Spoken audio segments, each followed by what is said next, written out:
gasoline in the tank. Before you begin the repair, make sure the engine has cooled. Turn off the fuel valve and remove the start key.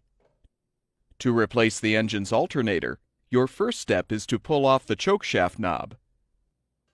Next, remove the screws to release the upper snow shield.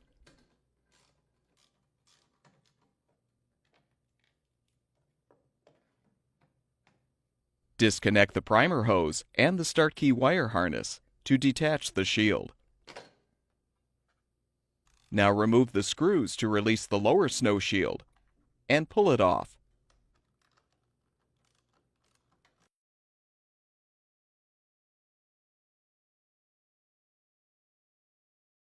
Remove the screws securing the starter motor's gear cover and pull it off. Next, use a 13mm socket to remove the mounting bolts securing the starter motor and pull the motor off. Pull off the throttle knob. Remove the screws securing the control panel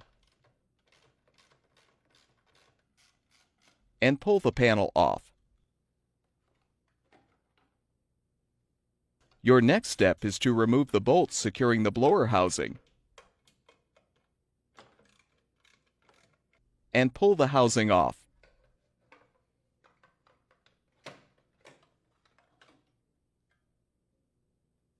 Remove the screws securing the ignition coil and move the ignition coil out of the way. Next, you will need to stabilize the flywheel. You can use a strap wrench to do this. Have an assistant hold the flywheel in place, then use a socket to loosen the retaining nut. This will require some effort. Remove the nut